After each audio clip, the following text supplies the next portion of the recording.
Morecambe Bay is a large estuary in the northwest of England. An estuary is the tidal mouth to a large river where the tide meets the stream.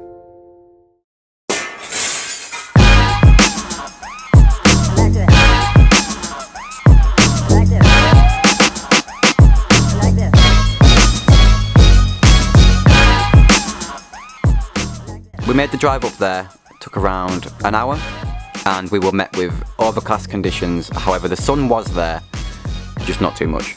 Somewhere I've never been before, but the most local coast to me, and I've wanted to shoot the coast for a while. Equipped with the Nikon D7000 and the Canon 70D, we made our way there. Let's see what we get. The other day we made the drive up to Morecambe Bay, which is somewhere I've never actually been before, but since I've started doing more landscape photography, I've really wanted to shoot the coast and just sort of see what I could do. It was actually a lovely day. It was a nice day. A bit overcast, but the sun was out. It was a nice day. But we were not prepared for the conditions. Literally, as soon as we got on the beach, it was like quicksand. There was a patch where it was dry and nice, but if we stood still, we'd sink. And it would literally be, you'd have to drag your feet out of it. But we made it work. I did get some nice images. Although I walked around for a while and yeah, I struggled to find any compositions. But recently, when I can't find any compositions, I've decided to shoot more minimal shots. I'll throw up some minimal images that I've shot recently that sort of go with that vibe I was looking for. But I'm trying to do more minimal photography because I love, it's like it gives me a fine art feel. And I love just minimal images that have a lot of impact. So the first shot I got was actually a minimal shot because I was struggling. And this is it.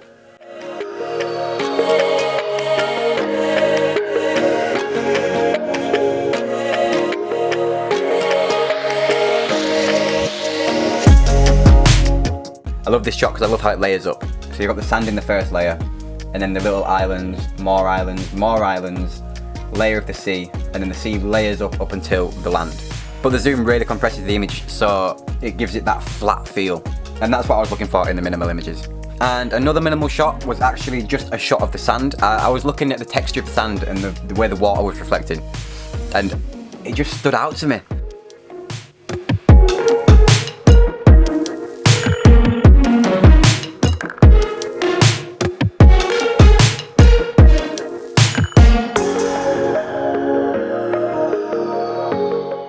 Something else I've been looking at recently is textures and shooting up close.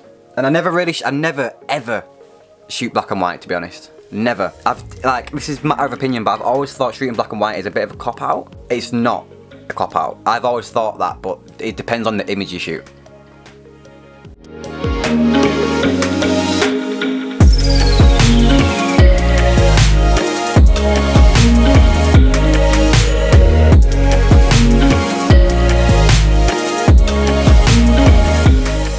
And again, another black and white image. I'm very happy with this image. I just love the subject, the rotting boat with the two little birds around it, and the way again it layers up into the mountains. I've been getting out of my comfort zone recently with photography, and it's making my passion go again.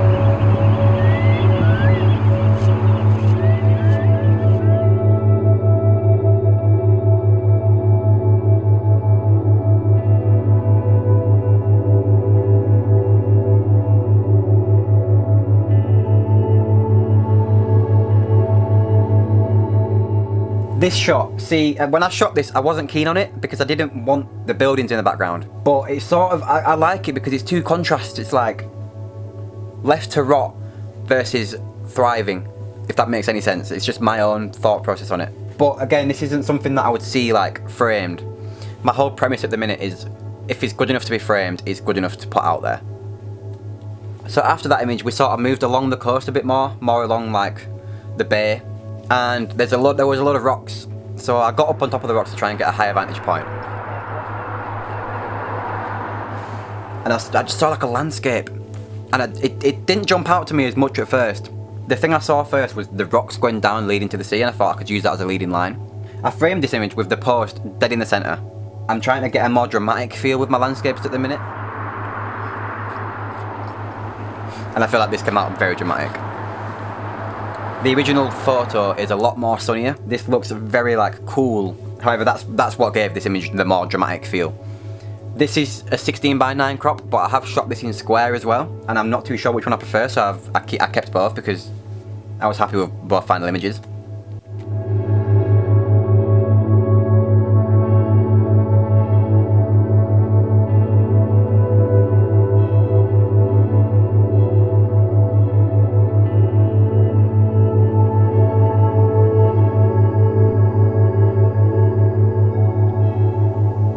I'm really happy with this composition actually. This came out better than I originally expected it to. I didn't actually shoot it with a square crop in mind. I shot it with a portrait shot in mind, but the square crop just sort of tied everything together. So later on in the day, we ventured up towards the actual pier bit of the beach, and it wasn't so boggy down here, but it was still very boggy. These images were actually all handheld, and when I first shot them, they didn't really jump out at me, but when I got them into Lightroom, they just popped. Everything just popped. That's one of the things you've got to keep in mind. My idea on photographs are 50% is taking the actual photograph, and the other 50% of the image is the editing, because it all works together. You take a dead image, bang it into Lightroom, it could pop and be the best image from the day. You just don't know what's going to happen. And this is the sort of vibe I got with these next images.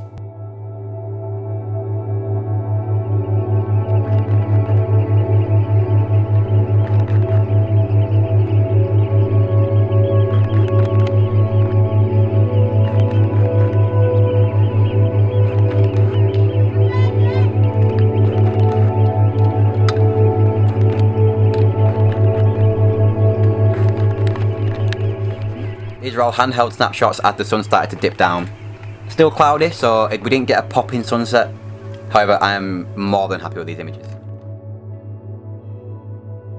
And I like this shot because it has got a subtle S-bend in it, even though it is opposite. With the island sweeping in from the right, and then further in you've got the island sweeping in from the left, and then the boat dead centre.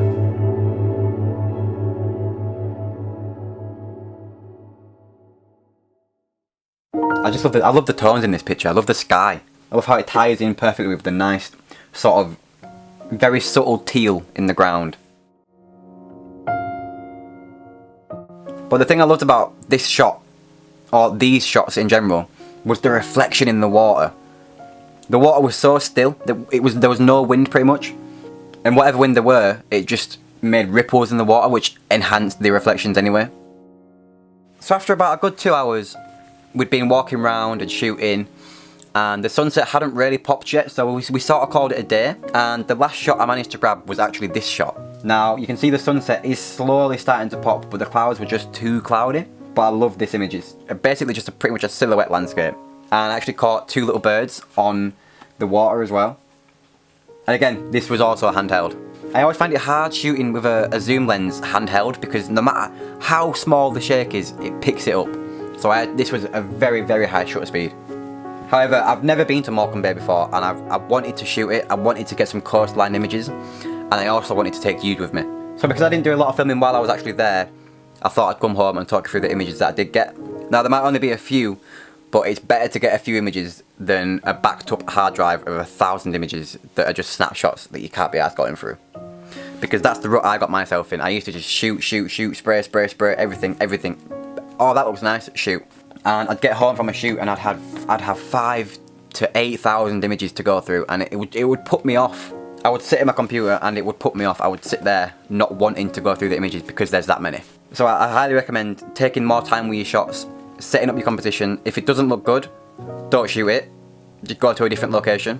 But this is my own opinion. And then that way, you sort of train your eye to what to look for, and you don't have a backed up hard drive of images. So if you enjoyed this video, please do leave a like, and I'll see you in the next one.